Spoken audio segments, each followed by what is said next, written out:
My mother-in-law started unloading her luggage right in the middle of our family room. My wife announced, "She's moving in with us permanently. If that's an issue for you, feel free to pack up and go." I answered, "Fine by me." Then I walked out of the house, which was rented solely under my name, ended the rental agreement, and relocated, right as the property owner arrived to remove the unauthorized occupants. Let me begin by noting that I'm not the type to just accept disrespect without pushing back. I'm 32, employed in the financial sector with a solid income. I've been wed to Jessica, 30, for 3 years now. We lease a comfortable 2-bedroom unit in the urban area since we're building up savings for a future home purchase.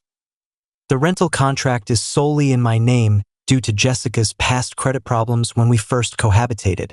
It wasn't anything severe, merely some delayed payments from her university days, but qualifying was simpler using only my earnings and credit rating.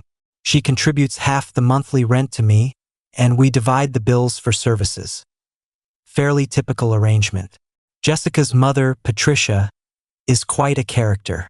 At 58, she's been through 2 divorces and carries this victim mentality where every misfortune in her life is blamed on others. She got fired because her supervisor was envious. Her previous landlord tossed her out due to gender bias.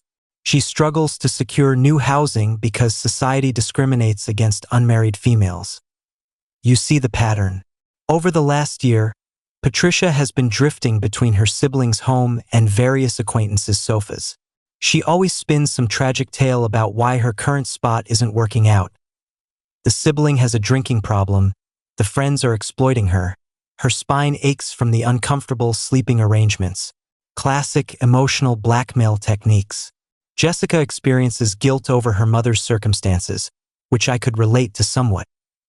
When Patricia required assistance with food or fuel costs, Jessica would transfer her $100 occasionally. I wasn't thrilled about it, but it didn't strain our finances, so I kept quiet. The issues arose when Patricia began subtly suggesting she relocate to our place. Remarks about her isolation, how she yearned for more quality time with Jessica, how appealing our residence appeared. Jessica would divert the conversation, but I sensed she was under pressure. 2 months back, Patricia intensified the emotional manipulation. She began phoning Jessica in tears about resting in her vehicle or lacking funds for meals. Jessica would return home distressed, discussing how terrible she felt for her parent. I proposed we aid Patricia in locating a small studio or shared living setup, but Jessica claimed her mother couldn't manage anything suitable financially. I stated firmly that Patricia joining us wasn't feasible. Our space was limited for just us 2, and I had no desire to cohabitate with my mother-in-law for an extended period. Jessica concurred initially, stating her mother should handle her own affairs as a grown-up. But Patricia persisted. She began appearing at our residence without notice, lingering for meals and then fabricating reasons to extend her visit. Her vehicle wouldn't ignite, or she felt exhausted for the drive, or she'd left an item at her companion's location. Consistently some excuse preventing her departure after visiting hours. Jessica started mentioning how our extra room remained unused most of the time, how it felt self-centered to possess all this area while her mother faced hardships. I recalled to her that the additional space served as my workspace where I handled remote duties 2 days weekly. We'd covered this topic previously. 3 weeks prior, Patricia contacted Jessica in a panic, claimed her acquaintance had expelled her abruptly with no prior alert and she lacked any alternative shelter. Pleaded to remain with us briefly while sorting out options. Jessica was emotional, imploring if we could assist her mother. Despite my reservations, I consented to a maximum of 3 days. Patricia could use the fold-out sofa in the main area while contacting potential alternatives by week's end. I emphasized this was short-term and she must secure another spot by Saturday. Patricia arrived that night with far more belongings than warranted for a brief stay. Several bags, cartons of possessions, even minor furnishings. When I remarked on the volume of items, she explained she had to transport everything since no other storage was available. The initial warning sign was how rapidly she settled in.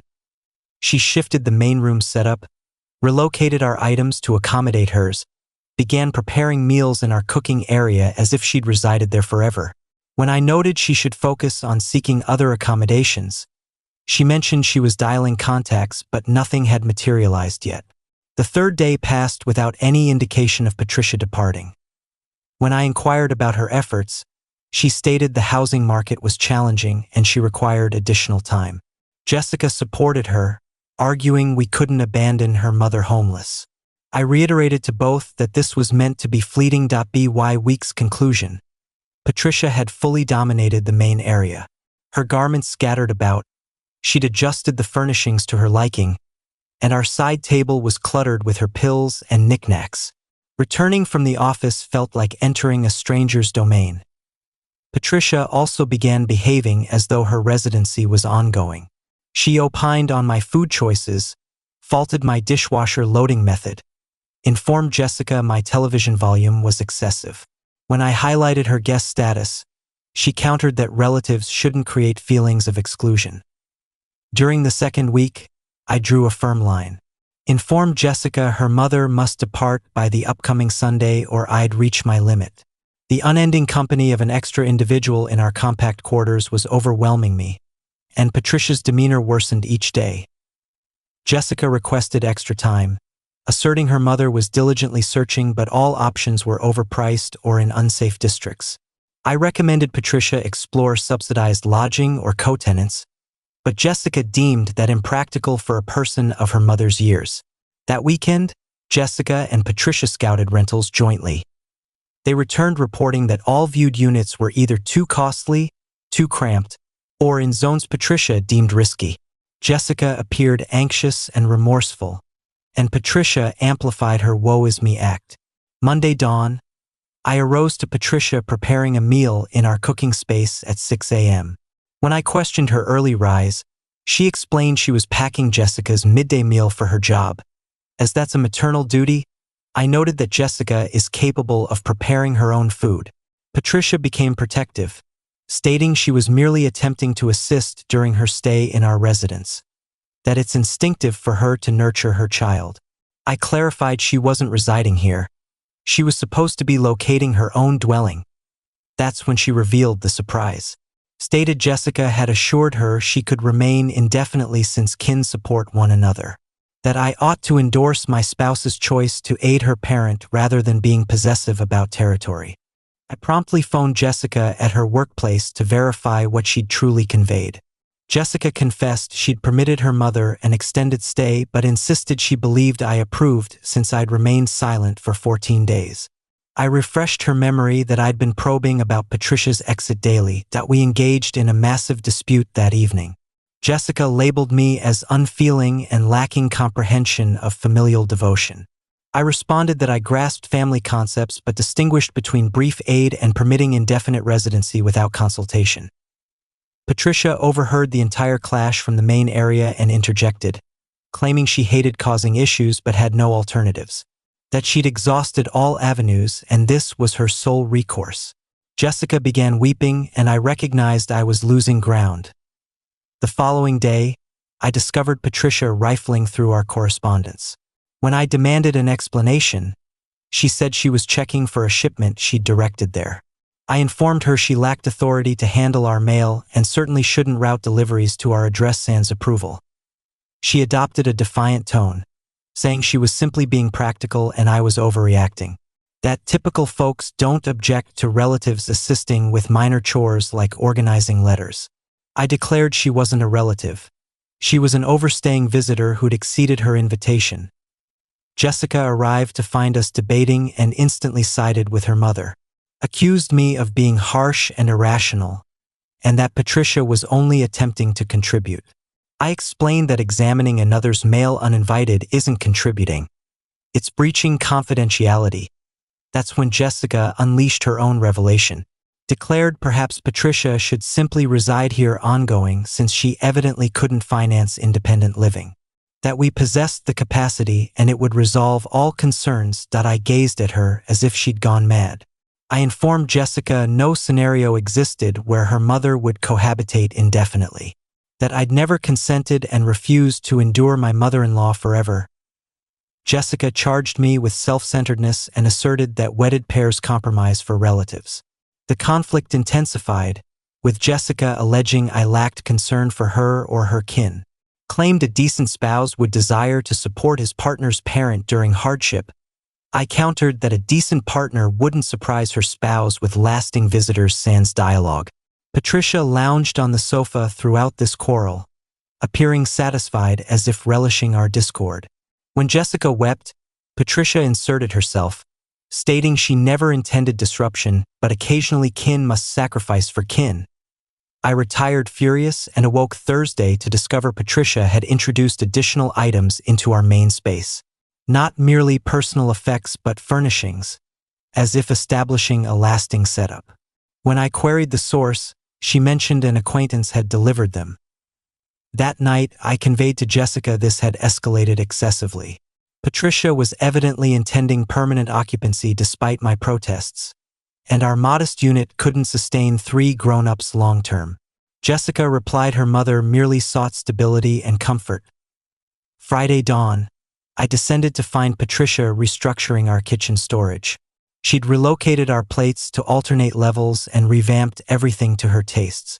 When I demanded what she was up to, she claimed she was enhancing the area's efficiency. I instructed her to restore all to original positions since this wasn't her domain. She asserted she was only aiding and that I should value input from someone skilled in proper arrangement. I responded I valued her departure. Jessica returned to witness me reverting everything while Patricia griped about my domineering nature. Jessica inquired about the incident, and Patricia portrayed it as if I'd assaulted her for attempting household contributions. That's when Jessica uttered words that altered the course. She met my gaze and declared, "Mom is residing here from now on. She lacks other options and this is how kin behave. If you can't accept that, perhaps you should seek alternate lodging." I was stunned by her words. My spouse of 3 years was basically selecting her scheming parent over me and directing me to exit my own residence.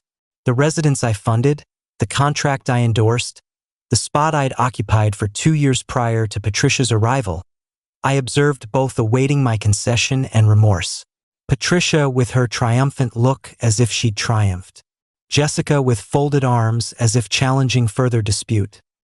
Both anticipating my surrender and acceptance of this absurd setup. Instead, I replied, agreed. Their expressions of astonishment were unforgettable. Jessica began retracting, claiming she hadn't intended it that way and we required rational discussion. Patricia appeared less victorious and more anxious, as if her scheme was derailing. I informed Jessica she'd expressed her preference plainly and I was honoring it. Proceeded upstairs and commenced gathering my attire and vital papers. Jessica trailed, imploring me to relax and converse logically. I stated no conversation was needed. Contacted my pal Mike, who possesses an extra chamber, and asked if I could temporarily stay. He affirmed yes and volunteered to assist with transporting my items. I told him I'd arrive shortly with necessities. As I packed, Jessica sobbed, questioning how I could forsake our union over a residency matter. I replied she'd already forsaken our union by preferring her mother to her spouse, that she'd demonstrated my position in her hierarchy. Patricia attempted sudden mediation, suggesting alternative resolutions, that she didn't aim to fracture our union and could intensify efforts for independent housing.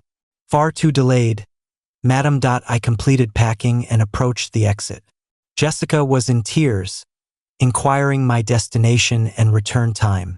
I stated I was heading to Mike's and would return the next day for remaining possessions. She pleaded against my departure, but I was finished. Passed the weekend at Mike's, contemplating subsequent actions. Reached my attorney Monday to explore separation processes and discovered intriguing details regarding our rental status as the lease was exclusively mine. I held the authority to conclude it with adequate warning. I also learned Jessica and Patricia would qualify as improper residents if I withdrew from the agreement. The owner could oust them promptly since they weren't listed and possessed no lawful claim to stay. Tuesday dawn, I revisited the unit during Jessica's work hours. Patricia was present, behaving as the household matriarch, viewing programs in her sleepwear. She attempted dialogue about reconciliation, but I disregarded her and collected further belongings. I observed she'd implemented additional modifications, repositioned furnishings, affixed artwork to surfaces, and generally conducted herself as proprietor. When I remarked, she claimed she was merely ensuring comfort since this was now her abode. That's when I opted for extreme measures, contacted the property administration, and sought premature contract closure citing unresolvable cohabitation shifts. Detailed that I was the only signer and would depart the premises after 30 days. They verified the penalty and noted they'd dispatch formal alert to the site. I also reached the services under my name and arranged cutoff for identical timing. Power and web were mine. Heating and television were Jessica's, so she'd manage those independently. That night, I returned for more items and informed Jessica of the contract end. She erupted, yelling I couldn't expel them. I recalled her directive to depart if displeased with the setup. Jessica implored reconsideration, stating her mother lacked alternatives and they needed extended period for solutions. I replied they had 30 days, exceeding Patricia's initial requirement for arrangements.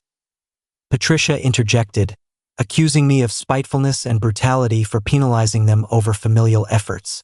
I responded she wasn't my kin and never would be, that she'd schemed into my residence and demolished my union accordingly. The ensuing weeks were turmoil. Jessica phoned relentlessly, beseeching reversal of the contract closure. Patricia reportedly devoted much time to weeping and portraying victimhood to listeners. Jessica's sibling even contacted to berate my callousness. I remained steadfast, secured a pleasant single bedroom near my workplace and signed a contract solely mine. Transferred all personal effects and furnishings I'd contributed to the partnership from the prior spot during their absences. Left them with Jessica's pieces and the 30-day alert. Jessica attempted all tactics to sway me. Vowed Patricia's departure upon my return. Claimed they'd located an apartment for her mother and merely required additional weeks. Proposed covering the closure penalties for reversal. I declared it overdue. The owner affirmed Jessica and Patricia's attempts to join the contract but failure to qualify sans me as main renter. They also couldn't sustain the rent on Jessica's earnings alone even if approved. The 30th day dawned, and the owner issued a directive to vacate within 72 hours. Absent new contract or tenancy proof, they had to exit. Jessica phoned in distress, claiming forced removal with no refuge. I reminded her Patricia was allegedly adept at securing spots hastily. Evidently, Patricia's associate circle vanished swiftly when needing enduring lodging over brief pity stops. Remarkable how many suddenly lacked room when she sought permanent storage for her items.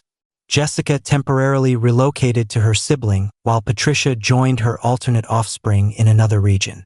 The union was clearly finished, and I engaged a separation attorney the subsequent week. The ordeal cost approximately $3,000 in premature closure charges and relocation fees, but each dollar justified escaping that ordeal. Jessica attempted to argue abandonment, but lawfully I'd provided correct alerts and adhered to all contract stipulations. Patricia evidently narrates to all ears that I'm a wicked individual who cast them homeless, conveniently omits her uninvited intrusion into my home and my spouse's preference for her over me. Astonishing how narratives shift when you're the narrator. Jessica's sibling continues dispatching hostile notes about demolishing their kin. But truthfully their kin was already disordered that I merely ceased facilitating it. Patricia nurtured a child who viewed surprising her spouse with enduring visitors as proper conduct. 2 months on, and I'm thriving in my fresh spot. Seeing a new person who views relocating parents sans consultation as absurd. Amusing how rational individuals grasp fundamental partnership limits. Jessica attempted mending fences months back, admitting errors and desiring reconciliation. I informed her the error was wedding someone ignorant that partners precede parents. That vessel had departed. My attorney confirmed the separation concluded last month. Jessica received no support payments since she opted to favor her mother over our union. She bore her own attorney costs as she triggered the split by directing my exit. The finest aspect is realizing Patricia's scheme imploded entirely. She believed she could connive into complimentary lodging and instead shattered her child's marriage. Now she's with her other progeny who evidently enforces firmer limits. Some believe my actions were excessive, but I differ. Jessica issued an ultimatum, and I accepted her challenge. She assumed I'd yield and embrace her desired setup, but discovered some resist manipulation. The contract closure was fully lawful, and I supplied adequate warning. If they desired continuance, they should have considered that prior to instructing the rent-payer to depart. Choices yield outcomes, even unanticipated ones. Solo living is truly wonderful. No conflicts, no scheming, no unauthorized rearrangements. Merely tranquility in a domain genuinely mine. Occasionally, the optimal retaliation is simply distancing from poisonous individuals. Patricia discovered that toying with another's housing can rebound dramatically. Jessica discovered preferring parents to partners ruins unions. I discovered excising poisonous folks promptly enhances psychological well-being. Would I alter my approach in hindsight? Likely would have closed the contract during Patricia's first overstay week. Might have avoided much tension and conflict by acting earlier rather than attempting empathy. The entire ordeal instructed me to heed instincts regarding people and scenarios. When individuals reveal their true nature via behaviors, accept it initially. Don't await repeated demonstrations as I did. My fresh partner finds the entire tale comical. States any female prioritizing her parent over her spouse merits precisely what Jessica received. It's refreshing partnering with someone comprehending standard relationship emphases at last. Jessica remains with her sibling from latest reports, evidently struggling romantically since males avoid her familial chaos. Can't fathom why anyone would hesitate engaging that spectacle. The rental unit acquired fresh occupants within 30 days of our exit. Pleasant youthful duo who comprehend respecting contracts and limits. The owner expressed relief at dependable renters post our ordeal. Patricia sporadically attempts social media connections, which I dismiss and obstruct instantly. Certain individuals never grasp that severing ties yields lasting repercussions. She chose demolishing my union and now endures the fallout. Finest choice ever was escaping that poisonous dynamic rather than attempting to mend unmotivated individuals. Occasionally, the sole victorious strategy is abstaining from the contest altogether.